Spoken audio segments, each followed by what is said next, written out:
Boa noite, pessoal. Tudo bom?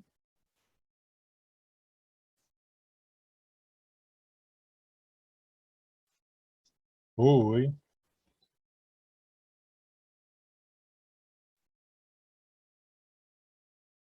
Será que eu estou no mudo? Simone, Letícia. Pessoal, vocês estão aqui comigo? Simonezinha. Boa noite, Rafa. Boa noite. Tudo bom, querido? Tudo ótimo. Que bom. Ah, a Letícia também mandou aqui no chat. Que bom, Simone. Bora para nossa aulinha de hoje? Bora. Bora. O pessoal demora hoje, Simone? Demora? Não sei, eu acho que alguns estão chegando no serviço ainda. Não sei. Aqui caiu o mundo de água nesse exato momento. Aqui começa a chover agora. Vou dar mais uns 3 minutinhos e a gente vai nisso aqui. Pessoal. Oi, Rafa, tudo bem? Oi, Amandinha, tudo bem? Viu? Não basta a sexta, tem que ter também na segunda. Então, essa semana vai ter 2 aulas de história? Vai ter 2 aulas de história. E aí é bom que eu já vou adiantando nosso conteúdo. Não, vai ter 3, porque sábado tem também. Sábado é História da África e dos Afrodescendentes no Brasil. Essa eu não lembrava, eu não sabia que tinha sábado. A que horas mesmo, Rafa? 9h30, 9h30. Eu vou mandar para vocês bonitinho. Eu vou fazer um cartaz bonitinho. Para todo mundo saber.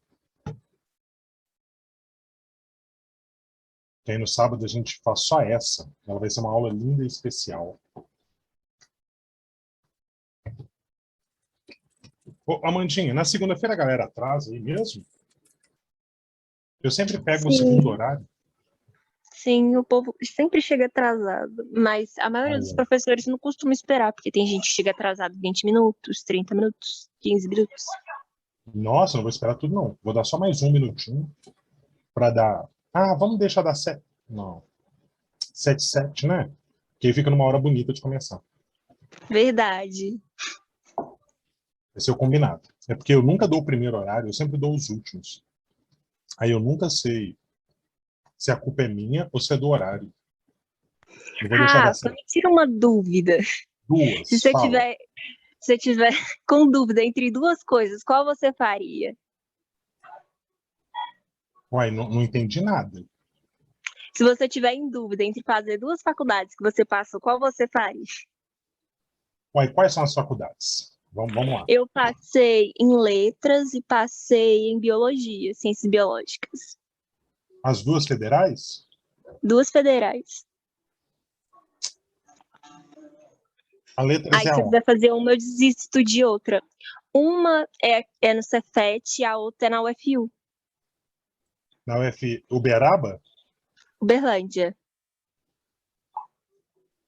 Ó, eu vou ser bem sincero. Bem sincero. Eu sou apaixonado com letras. Mas eu também gosto muito de biologia. Então, o que que... Ai, que difícil. Mas você passou pelo SISU? Sim, pelo SISU. Aí eu tenho 2 dias para decidir o que eu vou arrumar da minha vida. Que Ó, começa dia 13. Não, 13 não, começa dia 11. 11 de Amandinha, novembro. ir para Uberlândia é de boa para você? Não, mas lá tem o moradia. Tem tudo lá. Mas isso é um negócio de boa para você ir ou não? Tipo assim, vai dar um trampo danado. Vai dar um trampo. Porque assim, eu gosto muito daquela coisa, tipo assim, é melhor um na mão do que 2 voando. Eu gosto muito, muito, muito, muito de letras, mas é muito pessoal. Aqui em Minas, tem uma discussão gigantesca da quantidade de pessoas.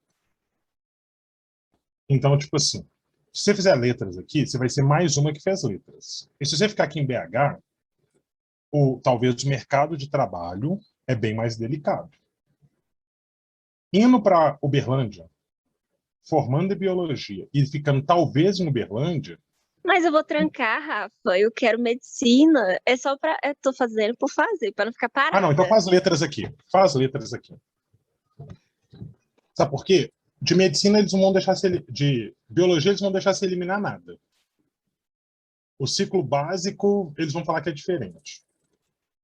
Faz letras aqui. Sério, eu pensei que tinha umas matérias parecidas. Eu acho. Aqui, liga para lá e confere. Tipo assim, ó, se eu fizer essas matérias aí, depois eu consigo eliminar para medicina, pode falar assim, procura alguém da biologia, a professora de hoje era de biologia, né? E pergunta Sim. para ela, fala assim, e aí, ó, vou te falar o que eu sabia, que eles não deixavam eliminar na medicina, tá bom? Chatice da medicina. Entendi. Então acho Então, que vou assim, fazer aqui mesmo, que é um ônibus só da minha casa. um ônibus só, você já vai fazer isso. E se você passar na medicina, você não vai precisar largar letras, não. Você Vou, pode porque só pode fazer uma faculdade. Na UFMG falaram que não aceita fazer duas faculdades ao mesmo tempo. Eles E o nunca Cefet aceitaram, também não mas aceita. eles nunca vão descobrir, tá, Amanda? Sério? O que você pode fazer é assim, ó. Você vai fazendo letras. Depois que você já tiver feito, tipo assim, 2 semestres, você pode trancar. Entendeu? E aí você Entendi. tranca. E depois eu posso voltar? Na Exatamente. cara de pau? Ai, Deus. Você pode trancar, se eu não me engano, 3 períodos sem justificativa nenhuma. Tá bom? Mas aí, Amanda, você faz lá. Aí quando você passar para medicina, você tranca e a gente arruma, sei lá, um atestado para você poder depois voltar. Tem como arrumar um atestado? É, Gente. porque aí Eu você vou vai ficar trancar muito com trambiqueira nessas justificativa. faculdades, teacher. Isso. Ó, Amanda, um tanto de gente faz 2 faculdades, tá? Eu nunca vi ninguém fazer uma de medicina e outra, porque a faculdade de medicina acaba sendo o dia todo. Faz sentido? Faz bastante sentido, você me Então, ajudou assim, muito, Rafa. você vai ficar É porque eu tava quebradona. querendo ir pra Uberlândia, que eu arrumei um crush em Uberlândia. Ah, entendi. Então não vale a pena não, minha filha. Tem muita boca por aqui. Entendeu? Eu tô... Larga isso de Ah, Berlândia Rafa, eu ou já até deixa... iludi o menino, coitado. Eu falei pra ele que ia ir pra Uberlândia no começo do ano. Ah, ô, Amanda, não vai não, só. Oi, Gui, boa noite. Amanda, aqui, ó. Vai não. Boa noite. O que rola aí, ó? Pega aí, ó. Ô, Amanda, assim, ó. Você tá com quantos anos, Amanda? Desculpa a pergunta. Acabei de fazer 20. Ah, Amanda, não arruma crush agora não, minha filha. É pegação mesmo. Tá saindo da pandemia, minha filha. Vai beijar o mundo. Eu já vacinei 2 vezes, agora Então, pode. vai beijar o mundo agora. Não fica beijando um só, não. Pelo amor de Deus. Não vale a pena. Você tá muito nova. Aí, agora, ó. Deixa esse crush aí de reserva. Ei, Cadija. Deixa o crush de reserva. Deixa o Berlândia quietinha. Vai fazer letras aí mesmo. E vai continuar tentando a medicina. Porque fazendo letras, aqui, eu acho que vai ser mais de boa pra você continuar estudando, não vai não? Pra você tentar Vai ser medicina. muito mais de boa. Ah, então, ó, Amanda, fica por aqui mesmo, tá? Minha decisão final é essa. Assim. Eu acho que você devia ficar. Rafa, adoro você, me ajudou muito. Eu tava perdida aqui. Tá? Mas assim, ó. E a única diferença, e já vou te falar que a única diferença que talvez pese para Uberlândia. Uberlândia tem medicina? Tem. Tem. Então, depois de 3 períodos, você podia tentar uma transferência interna. Mas não dá, é muito disputado. É isso que é o problema. Entendeu? Assim. E, enfim, eu faria medicina aqui mesmo, eu faria letras aqui mesmo e continuaria tentando a medicina. Ei, Fernandinha, tudo bom, querido? Bora lá, pessoal. Boa noite, prof. Já passamos do tempo aqui, eu fiquei aqui perdido nos nossos delírios com a Mandinha. Mandinha, ó, então, a minha opinião é essa. Se precisar de tirar mais dúvida, vai me mandando mensagem que a gente vai conversando. Pessoal, todos do meu coração, nós teremos aula de história hoje, depois tem aula com a Marisa e com o Delcius. Na sexta-feira tem aula de história de novo, e no sábado tem aula de história de novo. Vai ser uma semana da história. No sábado, pessoal, eu quero fazer o que eu conversei com vocês, que é a história da África e do Brasil afrodescendente. Tá bom? Eu vou tentar adiantar aqui a nossa matéria, que no caso é a nossa matéria de Brasil República. Então, só para a gente situar aí e não ficar perdido, tá? Nós saímos do Império, fizemos aquele golpe que a gente chamou de República, E a partir desse golpe que nós chamamos de República, em 1889, a gente começou a ver essa estrutura inicial. Então eu falei, por exemplo, do Deodoro da Fonseca, falei do Floriano Peixoto, eu falei do primeiro presidente civil que a gente teve, que foi o Prudente de Moraes, falei do Campos Salles, e eu articulei com vocês na última aula como que esses presidentes aqui, eles vão fazer para poder organizar um sistema de corrupção que começa lá no Poder Federal e vai até as cidadezinhas. A gente chamou isso de coronelismo na cidadezinha, política de governadores, no caso do Estado, e política do café com leite, no caso do governo federal, que era o revezamento. Aí eu mostrei um pouco de economia e a gente terminou falando da industrialização brasileira. Eu pontuei algumas coisas muito importantes sobre a industrialização do Brasil. O quanto que era importante, ouçam bem, o quanto que era importante a industrialização num período da Primeira Guerra Mundial. E aí eu incluí para vocês um dado que eu acho fenomenal, que a gente se perde, que é o Nilo Peçanha, que foi o primeiro presidente negro e o único que a gente teve até hoje. Tudo bem? Mas como as fotos daquele período são preto e branco, a galera não tinha noção que ele era um presidente negro. Pessoal, eu não vou entrar no mérito de como ele chegou lá, tá bom? Porque ele teve alguns direitos e acessos que outras pessoas negras no mesmo período não tinham e não têm até hoje. Mas, de qualquer jeito, em termos de representatividade, é bom que vocês saibam disso daí. Agora, pessoal, eu vou mostrar alguns movimentos que foram contestar a República. Ou seja, na monarquia, a gente tinha uma situação. Quando a gente entra na República, algumas pessoas, e aí população mesmo, tá, gente? Começa a contestar a ideia de República. E esses movimentos, eles são chamados de movimentos messiânicos. E agora, tomar muito cuidado. Por que que alguns movimentos são chamados messiânicos? No caso, esses três aqui, tá bom? Canudos, Juazeiro e Contestado. Porque os líderes desses movimentos, eles se consideravam e eram considerados messias, tá bom? Como assim messias, pessoal? Eles eram vistos pela população e eles se viam enquanto representantes de Deus, tá bom? Então, no caso de Juazeiro, isso é muito categórico porque é o padre que está liderando esse movimento. Mas no caso de Canudos, são pessoas que vão trazer em si características físicas muito próximas das nossas descrições que a gente tem sobre Jesus. Então, são pessoas que largam toda a vida, vão para lá cuidar dos mais pobres, eles têm uma pregação que aquece o coração da galera, e em nome dessas pessoas, que eram consideradas abençoadas e santas, uma população se reuniu. A mais comum delas é a Guerra de Canudos. Pessoal, Canudos foi liderado por um cara chamado de Antônio Conselheiro. O Antônio Conselheiro era um caixeiro viajante. Em determinado momento da vida dele, ele começa a falar assim, olha, eu recebi uma revelação de Deus, e Deus pede para que a gente retorne à monarquia. E aqui eu quero colocar uns detalhes muito importantes para vocês, pessoal.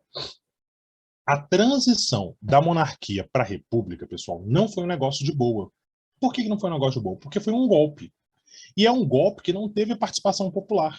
Então, a maioria das pessoas do Brasil, elas não tinham a menor noção em qual regime político elas estavam. E quando começa a se construir a República Brasileira, ela começa a se separar da igreja. Então, as pessoas que tinham a sua devoção religiosa, elas se sentem ofendidas. Principalmente nessa Bahia aqui. A Bahia sempre foi muito religiosa, né? Seja pela religião cristã, seja pelas religiões de matriz africana. Então, olha o que vai acontecer. O Antônio Conselheiro, em nome, tá bom, de lutar contra essa república que está expulsando a igreja, ele conglomera uma população sim, junto em volta dele. E por que isso é tão importante também? Porque era uma população pobre, era uma população que estava com necessidades mesmo, tá, gente? Fome. E o Antônio Conselheiro e essa população resolve recriar o modo de vida dos primeiros cristãos. Então eles fundam uma cidade, né, que é a cidade de Canudos, num arraial chamado Belo Vale, e esses caras começam a fazer uma organização comunitária, em que tudo era de todo mundo, em que as pessoas dividiam, em que todo mundo trabalhava por todo mundo. E isso começa a incomodar principalmente a República e os grandes coronéis da região. Por quê?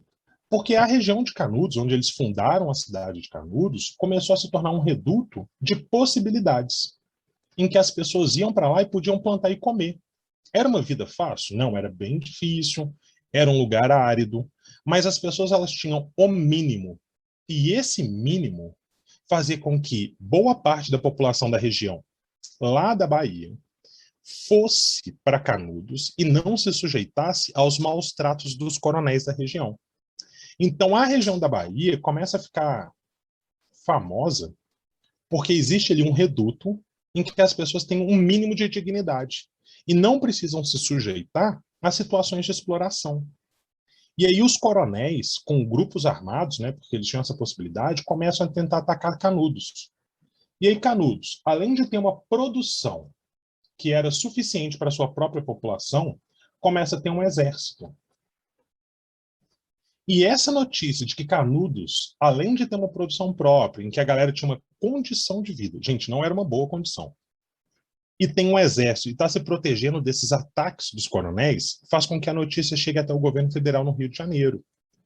E aí, pessoal, o Prudente de Moraes, que já era presidente nesse momento, Prudente de Moraes? Não, já era o Campos Salles. Era o Prudente de Moraes virando para o Campos Salles em 98. Ele fica louco com isso e fala assim, isso não pode existir. E aí ele pega as tropas federais e manda para a Bahia.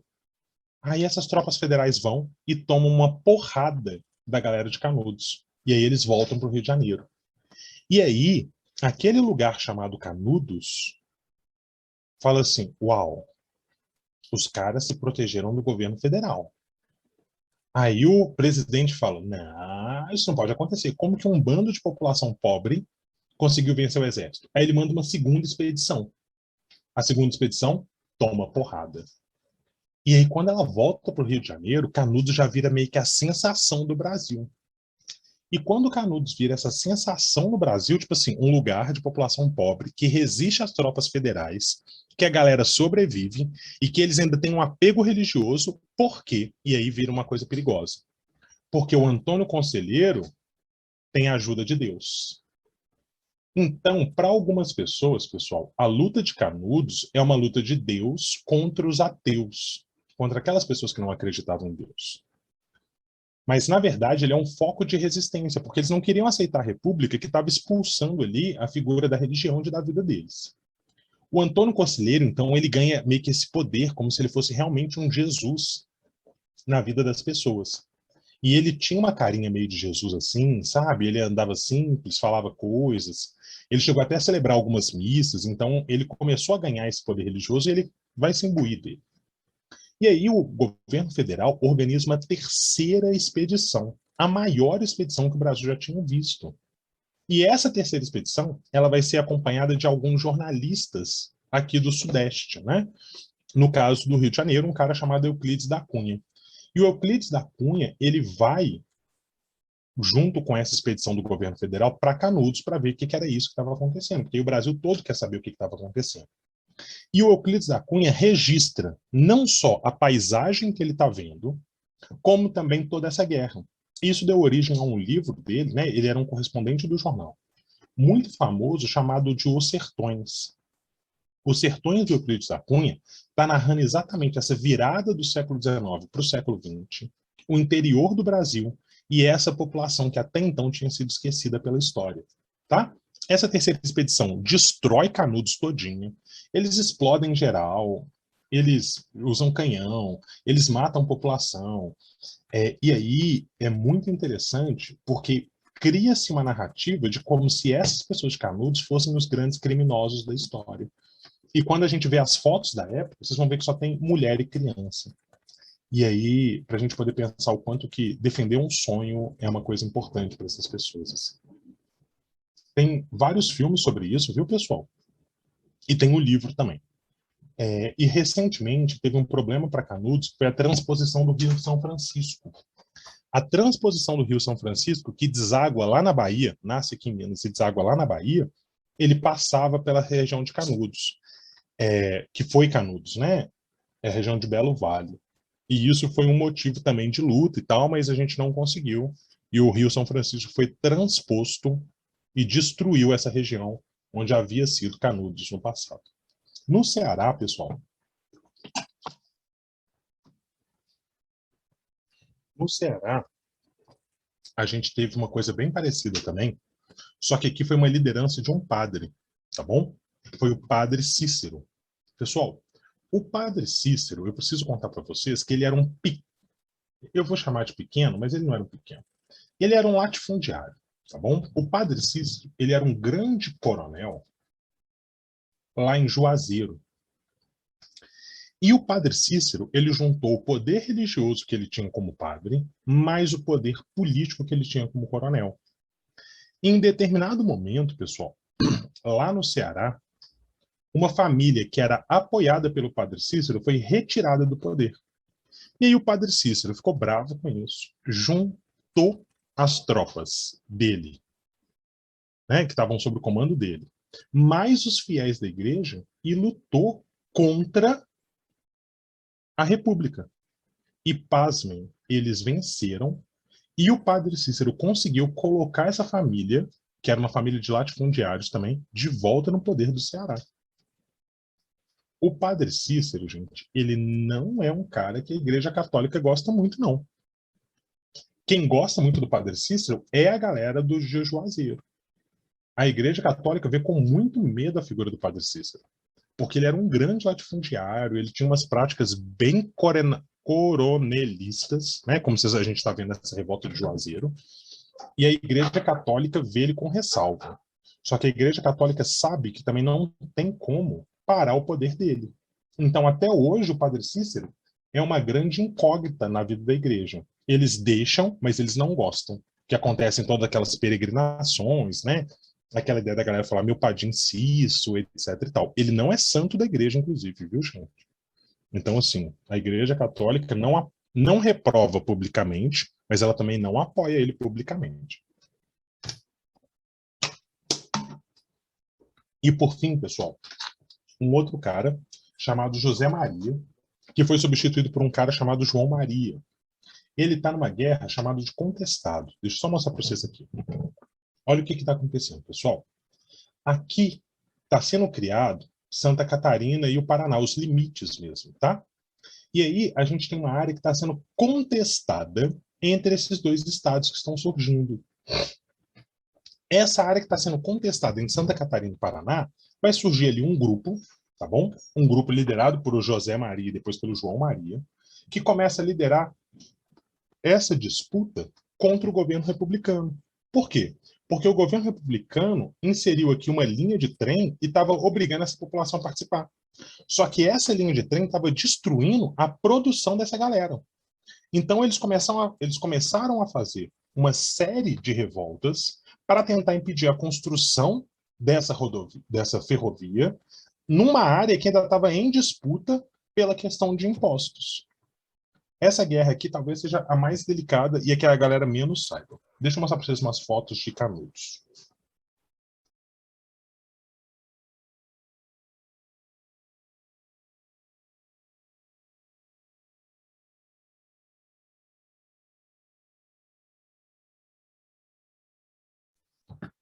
Pessoal, aqui a gente tem a foto de Canudos, tá bom? Esse aqui seria como foi montado o arraial, tá vendo? É uma construção bem simples, bem simples. Aqui é uma foto da época, para vocês imaginarem, né, como que era. Aqui é o corpo do Antônio Conselheiro, que foi encontrado debaixo do altar da igreja, assim. Durante a guerra, assim, quando eles estão explodindo tudo, ele some. E tem uma galera que acha que ele tinha subido aos céus e tal, mas aí depois a galera achou ele debaixo do altar da igreja morto. Ele tomou uns tiros, assim. Aqui era a igreja, que foi a grande construção daquele momento, que era uma coisa linda. Tem um filme brasileiro, tá, pessoal, que chama A Guerra do Fim do Mundo, que fala sobre isso. É maravilhoso esse filme, assim. Ele é chatinho, mas ele é bom pra caramba. E aqui é a foto depois que eles conseguem expulsar toda a população. Olha que dó, galera. Você tá vendo que você não tem soldado aqui? Tá vendo que você não tem uma população que estava resistindo? É uma população que queria sobreviver. Ai, é triste. Contestado. Aqui é a galera, ó, da Guerra de Contestado. Aqui era o trem que eles estavam construindo. E aqui é a galera com bando armado. Enfim, agora o grupo que eu mais gosto de toda a Primeira República, pessoal. Durante esse momento em que está tudo se organizando na República, vai surgir esse fenômeno que a gente chama de banditismo social. O que é o banditismo social? No caso daquela época, pessoal, era o cangaço, tá? E aí o cangaço surgiu, e ele surgiu com a corda toda. Ele já existia, tá? Já era uma prática que existia principalmente lá na monarquia. Quando chega na República, as questões econômicas, né, de falta de oportunidade, a Lei Áurea, né, que colocou a população negra ex-escravizada agora num lugar muito delicado da sociedade, fez com que esses bandos crescessem e se tornassem muito famosos. E esses bandos faziam o quê? Eles iam a distâncias, principalmente ali no Nordeste brasileiro, para conseguir sobreviver fazendo pequenos furtos ou até grandes furtos. O bando mais famoso até hoje é o bando do Lampião, tá bom? É um bando que está ali na década de 30. E esse bando, ele fazia muito o que a gente vai chamar de Robin Hood, mas com ressalvas. Por isso que essas aspas existem. Eles roubavam as pessoas ricas, mas eles não davam para as pessoas pobres, não, tá, gente? Eles roubavam os ricos. Eles lavavam a nossa alma, tá bom? Sabe, tipo assim, quando a gente vê uma notícia, fulano de tal teve a sua casa assaltada no Belvedere, e a gente fala, bem feito. Eu falo, desculpa, eu não sou uma pessoa tão boa assim, não. Era o que esses caras faziam. Esses caras, eles estavam ali atacando uma série de grandes proprietários que tinham alguns tipos de práticas que eram considerados inadequados na cabeça dele. Pessoal, eu não vou ficar entrando nesses méritos muito, né? Tipo assim, no sentido, eles eram bons ou ruins, porque eles são bandidos sociais. Eles faziam algumas práticas que a população apoiava, no sentido, tipo assim, o cara estava lá explorando a população. De repente chegava lá um grupo, né, de cangaceiros e matava o cara. Mas aí eles tinham umas práticas de requinte de crueldade. Então, alguns grupos provocavam, né, praticavam estupros sistemáticos, degolas, violência contra a criança. Então, você tem práticas ali que são de banditismo total. Existe uma adoração porque esses bandos eles estavam indo contra o sistema. E eles estavam lutando do jeito dele contra a miséria. E como eles eram da própria região normalmente, eles tinham práticas de guerra que o exército brasileiro não tinha. Então, por exemplo, tá? O exército brasileiro, ele tinha uma ideia muito tosca que eles andavam sempre em fila, tá bom? E um atrás do outro. Esses grupos de lampião, desculpa, de cangaceiros, como o grupo do lampião, eles andavam espalhados. E aí, quando eles viam esses grupos do exército, que eram chamados de volante, eles tinham uma prática muito legal. O que eles faziam? Eles atacavam sempre o último aqui atrás. Pá, pá. Sumia com o cara. De repente, assim, no meio daquela vegetação nordestina ali, do agreste, eles sumiam com o cara. Não me pergunta como, não sei. E aí, o bando todo, né, desculpa, o exército todo ficava se perguntando o que aconteceu com o cara. E eles iam sumindo com um por um. E aí, esse grupo do exército brasileiro começava a ficar extremamente assustado e fugia deles. E aí que eles matavam em geral. Esses grupos do exército chamavam volantes, tá? Elas não tinham a menor chance contra os cangaceiros. Só que com o passar do tempo, principalmente depois com o que aconteceu com Canudos e por aí vai, o exército brasileiro começa a investir muito pesado em matar esses grupos. E aí aquela prática que a gente já tinha falado da degola começa a funcionar igual água. É tanto que o grupo do Lampião, não tem a foto aqui, ele também foi degolado, tá? Para maiores referências sobre isso, vocês podem assistir o grande clássico do cinema, Bacurau, tá bom? No Bacurau, o que acontece é exatamente isso, tá bom? Melhor referência que vocês vão ter aí na vida para entender sobre cangaço. Lá na cidade de Bacurau tem um museu do cangaço, e eles vão discutir isso lá no filme o tempo todo, tá bom? Pessoal, o bando do Lampião, ele foi um pouco inovador porque ele foi o primeiro bando a aceitar mulheres no bando de homens. Existiam bandos de mulheres e existiam bandos de homens, tá? O bando do Lampião é um bando que casava os dois. E só a título de curiosidade, o nome do Lampião é Virgulino Ferreira. Não sei por quê, mas eu acho esse nome muito legal. Tá bom? Entrando em outras revoltas aí, pessoal. Alguma dúvida aqui? Alguém quer perguntar alguma coisa? Vocês estão aí? Eu estou falando sozinho? Tá não, Rafa. Estamos te ouvindo. Ai, que bom. Tá todo mundo aí? Alguém tem alguma dúvida? Não, não, não. Essa daqui vai ser a que vai cair no vestibular, no Enem, pessoal. Não tem como fugir. Revolta da Vacina de 1904. Vocês já até estudaram ela, não já? Ou não? A gente viu com a professora de português.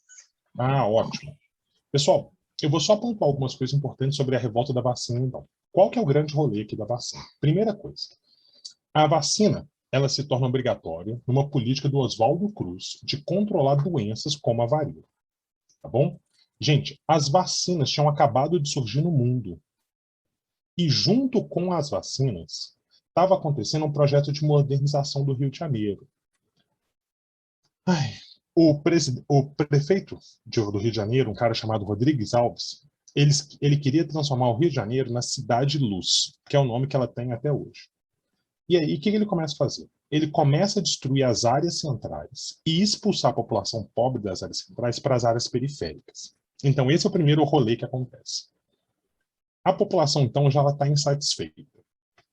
Chega nesse momento, o Oswaldo Cruz, numa política totalmente higienista, pega essa população e impõe a vacinação dessa população. É uma vacinação, pessoal, obrigatória. E isso incomoda muito a população. Então, o que está acontecendo? Eles já estão sendo expulsos das suas casas, estão sendo jogados na periferia da cidade. E, ao mesmo tempo, eles estão sendo obrigados a se vacinarem. Tá bom? Quando isso acontece, a galera pira. E agora eu vou dar para vocês um outro dado que é muito delicado e sensível para a gente poder entender a época.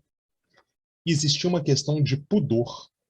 Então, vários homens, eles achavam muito abusivo, que as mulheres tivessem que levantar a manga da camisa para ser vacinada. Então, olha para você ver, pessoal. Você tem uma questão política que é essa modernização. Você tem uma questão da falta de informação dessa população. Eles não sabem o que é uma vacina. Tudo bem? Terceiro, você tem uma retirada nesse momento da falta de liberdade. Tá? Ou seja, eu não estou dando a opção para esse cara. Eu estou obrigando ele a fazer uma coisa que ele não sabe o que ele está fazendo. E terceiro ponto importante, eu ainda tenho uma questão de pudor. O quanto que essas mulheres estão sendo expostas naquele momento a mostrarem seus braços para os agentes de saúde, o que era considerado indecente naquela época. Tudo bem? E aí, essa população, principalmente nessas áreas periféricas, explode numa revolta contra a vacina, conhecida como a revolta da vacina. Essa revolta vai ser fracassada, essa população vai ser vacinada na tora. E, gente, quando eu tô falando vacinada na tora, é vacinada na tora. Então tinha exército segurando a galera e a gente furando eles. Só que surge também uma prática muito interessante nesse momento, é que eles querem acabar com outras doenças, tá? Oswaldo Cruz. E aí ele tem uma sacada genial. Eles estudando, né, entendem que o rato, por exemplo, é um dos principais vetores de doença. Então, o que eles fazem? Eles oferecem para a população a possibilidade de que, se você levar ratos, eles pagavam os ratos que você levasse, que era um jeito que eles tinham de tirar ratos dessa circulação. Não faz sentido isso? Faz sentido, não Faz faz? sentido. Só que aí o que a galera começa a fazer? A galera começa a criar rato para vender e ganhar dinheiro do governo. Então, a gente tem cômodos nessas periferias que serviam como criatórios de ratos, o que eu acho genial também. Então, em vez deles diminuírem a quantidade de ratos, eles acabaram aumentando, porque algumas pessoas vão pegar ratos e começar a criar ratos para poder vender para o governo e ganhar dinheiro assim. O que eu acho uma ideia genial. Genial. Eu sou super a favor dessa galera. Então, a gente vai demorar um pouco para conter algumas doenças, como peste negra, como varíola, como rubéola, como catapora, tá? E a gente vai tentando fazer isso aos poucos. Fechou? Fechou. Beleza? Outra revolta super importante aqui. Aqui, ó. Esse daqui é o Oswaldo Cruz. Aqui é a galera na revolta, ó. Eles derrubaram um bondinho. Gente, sabia que o bondinho atropelava a galera? Tem várias mortes noticiadas por causa do bondinho. Sabe qual que era a velocidade do bondinho? 20 km por hora. E atropelava muita gente, muita gente. Olha como que muda tudo, né? Não morrer por um bondinho, viu? Pô, e Morte era, desagradável. era atropelado, né? Pessoal, a outra revolta que é fantástica nesse movimento é a revolta da Chibata. A revolta da Chibata, ela foi coordenada pelo João Cândido. O João Cândido, ele é apelidado do Almirante Negro. Ele foi um cara da Marinha. Olha para você ver pelo que o cara se levantou. Ele se levantou dentro da Marinha contra castigos físicos. Gente, no Exército, na Marinha no caso, a galera tinha prática de castigos físicos contra os marinheiros. E quando a gente está falando de castigo físico, é chibatada. Então o cara era amarrado no mastro do navio e tomava chibatada atrás de chibatada. Além disso, os caras não tinham reajuste nenhum de salário. Eles não recebiam nem um pouco bem. Eles estavam ali no pior na pior. A alimentação deles era uma porcaria. E esses caras queriam minimamente sobreviver trabalhando na Marinha. E aí o João Cândido, né, que é o almirante negro, ele consegue tomar um navio dos seus comandantes, junto com uma tropa, é claro, tá bom? E eles pegam os canhões e fazem o que já tinha acontecido na revolta da Armada. Pegam um navio, viram o navio na costa ali, né, na Bahia de Guanabara, e vira os canhões do navio para a sede do governo. Fala assim, olha, enquanto vocês não atenderem o que a gente quer, a gente não vai sair daqui e a gente vai explodir tudo. E aí eles fazem uma negociação, e uma das coisas que eles pediram é que eles não seriam castigados pela revolta. E aí os caras falaram, beleza, beleza, beleza. A gente vai dar, vai dar. Eles não fizeram nada do que foi combinado. Os castigos físicos começaram a diminuir, mas não foram eliminados totalmente. Eles aumentaram um pouco o salário, né, que é o soldo que eles recebiam, mas não foi suficiente. A má alimentação continuou, e numa boa, e eles pegaram todos os que fizeram a revolta e prenderam eles. E aí, galera, vem os requintes de crueldade da Marinha. Eles foram presos aonde? No Acre. O Acre tinha sido recém-comprado. Eu falo do Acre daqui a pouquinho. Eles tinham acabado de comprar o Acre, e aí eles estavam construindo uma prisão lá. Mandaram a galera para lá. Agora, Acre, Rio Branco, isso mesmo. E aí em Rio Branco. E aí, pessoal, sabe o que eles fizeram na cadeia? Eles pegaram a cela e passaram cal. Sabe aquele negócio que a gente passa no meio-fio, que é extremamente tóxico? Eles passaram cal num dia e colocaram a galera no mesmo dia. Metade dos marinheiros morreram sufocados de cal, intoxicado. E aí, depois de um tempo, a maré do rio entrava dentro da cela. Os caras passavam meio-dia com água acima do pescoço deles. Eles ficaram assim quase 10 anos. O João Cândido, por exemplo, ele sobreviveu a isso tudo. Aí depois ele foi trazido de novo para o Rio de Janeiro, onde ele continuou preso, só que ele já estava com sérios transtornos mentais. Ele não conseguia responder por si.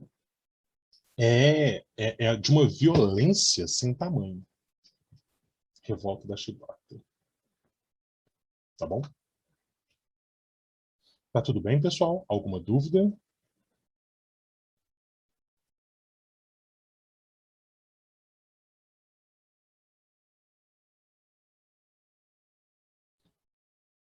Ok, pessoal? Ok, Rafa. Ok. Ei, Cláudia, tudo bom? Gente, todo mundo é caladinho na segunda, né? É isso mesmo, produção? Só a Mandinha que tá falando. Simone só deu oi. Gui também. Fernandinha É que também. hoje eu tô meio cansado também. Ô, Gui, respira aí que ainda tem Naruto pra gente ver hoje, irmão. Ah, nem isso. Acho que eu vou dormir, assistir um pouco Vai não? depois da aula. Não, vamos lá, Gui. Força aí, força aí. Pega um cafezinho Não, que a gente... depois das 3 aulas eu vou dormir. Não, vai dar tudo certo, você vai ver. Vamos lá. Pessoal, vou concluindo aqui, então. Preciso ficarem também muito cansados, porque já tem mais aula de história hoje. Outro movimento super legal da Primeira República foi a Semana de Arte Moderna. O que foi a Semana de Arte Moderna? Então, pessoal, coisas importantes. Nós estávamos falando de movimentos sociais. Eu gosto de pensar que esses movimentos sociais, eles têm origens distintas, tá? Porque a nossa sociedade é distinta.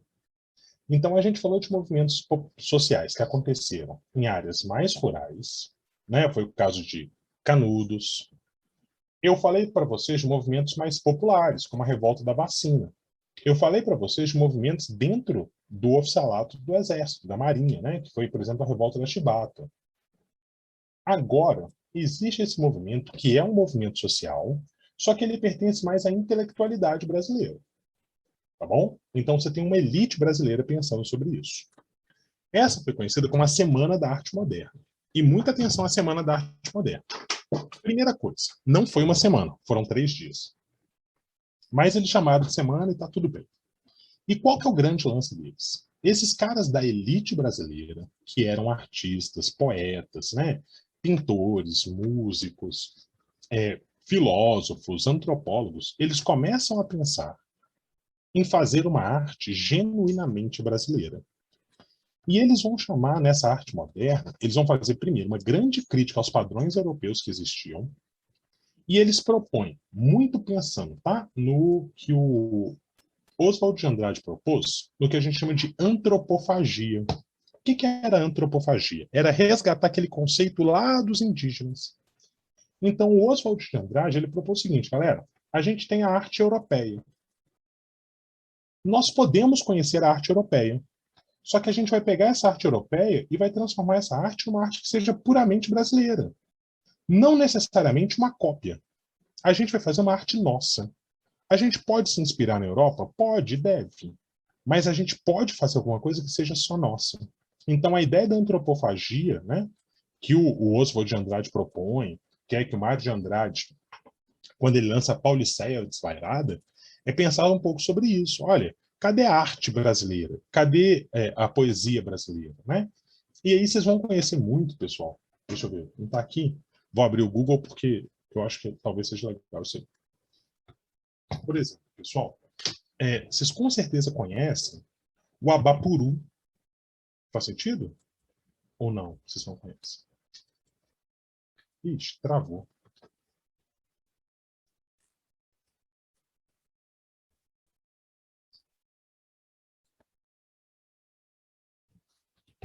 Ah, gente, desculpa. Abapuru. O Abapuru talvez seja uma das obras mais conhecidas da Tarsila do Amaral. Ok? Todo mundo já viu essa arte? Já, não já? Sim. Aí, ó. Gui, em homenagem a você, hein, Gui? Ah, o One Piece eu nunca vi, pessoal. Você nunca viu o Abapuru? Não, Abapuru já. Agora O o One outro que você Piece? mostrou? Não, nunca vi. Ah, eu também não. Eu só sei que Tem não. muito episódio. Eu também acho. Ah, não. Já tem mesmo. Então, o Abapuru, pessoal, né, que vai ser retratado muito aqui, ele vai falar um pouco sobre isso. Tem uma outra da Tarsila, que são dos trabalhadores. Opa. Oh, não é trabalho escolar, gente. Desculpa. Trabalhadores. Ah, isso aqui, ó. Tá bom? Que ela vai falar muito sobre a industrialização brasileira, tá? Essa ideia de que todo mundo dentro de uma fábrica vai virar uma grande massa de trabalho. A Tarsila do Amaral e outros grandes pensadores desse momento estão criticando um pouco sobre isso. Você tem esses caras como Oswald de Andrade, Mário Quintana. Mário Quintana vocês conhecem. Esses que aí estão a atravancar o meu caminho, eles passarão, eu passarinho. Já ouviram isso? Não? Não, né? São poesias desse momento da Semana de Arte Moderna, em que a gente começa a se preocupar, tá bom? Para trabalhar sobre isso. O Di Cavalcanti, o Di Cavalcanti é o meu pintor favorito do momento, e eu acho que ele é pouco citado. O Di Cavalcanti, ele é um cara que vai falar muito sobre o cotidiano nas periferias. Então ele vai pintar muito, muito, muito sobre o samba, sobre a favela, o que é incrível, incrível. A arte dele é linda. Olha lá, gente. Esse cara tá vendo o nascimento do samba com as grandes sambistas do momento. Personalidades tipo Tia Ciata, sabe? E esse cara, ele vai pra rua e ele decide pintar a rua. Eu acho incrível. Olha lá, gente. Carnaval, o samba. É muito incrível o que esses caras conseguem fazer em termos de proposta de arte, tá bom? Eles são fundadores, assim, de uma forma de arte brasileira. E a gente vai reparar que a gente vai trazer aqui alguns traços do que estava acontecendo lá de fora, tipo Picasso, tipo movimento cubista, tipo Salvador Dalí. Esses caras vão trazer essas referências. O grande lance... vamos ver só os de samba. O grande diferencial é que eles vão se propor a falar sobre o Brasil de um jeito brasileiro, com uma arte brasileira. Gente, é maravilhoso, maravilhoso, tá? Só para vocês terem uma pequena noção do processo aí. Dúvidas, galera?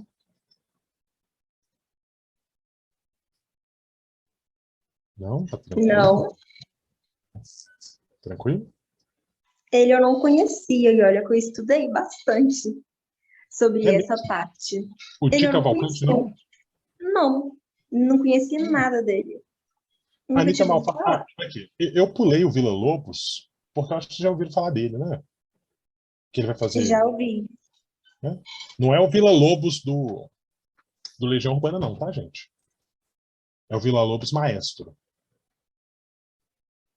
Mas Manuel Bandeira é bem comum, tá bom? A Anitta Malfatti e a Tarsila do Amaral são esses bons expoentes aí. O Oswald de Andrade é um cara muito pouco esquecido e o Di Cavalcante é o meu preferido aqui desses todos aí. Mas aí depois vocês podem estudar e ler com calma. Pessoal, eu vou começar então a derrubar a República, tá bom? Essa primeira República, no final das contas, eu vou dar o golpe do Getúlio Vargas. Só vou ver se a Marisa e o Décio chegaram aqui. Senão a gente vai parar tudo na metade, aí vocês vão me matar. A Marisa chegou. Boa noite, Marisa. Tá bom, imagina. Ei, Rafa. Ei, gente. Tudo bom, tudo bom. Nós estamos arrumando a luz aqui, que a gente tá no breu aqui, mais ou menos. Nossa, o meu era chuva. Aqui tava tudo chovendo, aí ficava... Vou reposicionar uma luz aqui pra gente. Para melhorar. Boa noite, gente. Tudo bem?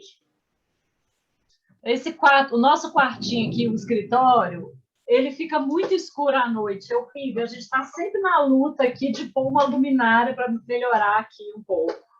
Marisa, eu furei o teto. Eu fiz besteira aqui em casa para acontecer isso. E aí olha o que acontece. Tá vendo a minha cabeça? Vai brilhando, vai brilhando, vai brilhando. Você aqui... brilha, Rafa. Não, vai por mim. Aqui é só o cansaço do dia a dia. Esse aí. Aí aqui eu furei o teto, porque o meu aconteceu a mesma coisa. A minha luz aqui é lá no outro canto. Aí quando começou esse stand de aula online, eu tive que furar aqui. Aí tem um fio passando no meu teto. É uma coisa horrorosa. Aí, enfim. Mas aí a cabeça não consegui cuidar. A gente já pôs um monte de luminária diferente. Nossa. A gente fica estranha. Tem umas que a gente fica meio vermelha. Tem hora que a gente brilha. Vermelho é bom. Vermelho é bom. Vermelho é bom, né? Só para colocar o internacional no fundo. E aí, gente, vamos fazer campanha. Então tá, pessoal. Vocês são bem acompanhados aí. Muito obrigado. Até sexta. Um beijo, um queijo, um cheiro, galera. Tchau, valeu, pessoal. Rafa. Boa noite. Valeu, brother. Bom te ver, Rafa. Bom ver vocês também, pessoal. Tchau, tchau. Valeu. Tchau. Tchau, tchau. Alô, Rafa. A gente vai ficar... meio ruim nessa luz. Meio iluminado, meio sombra. Vamos lá. Compartilha a nossa tela. Tudo bem, gente? Ei, gente, boa noite. Eu por aqui. Olha quem está aqui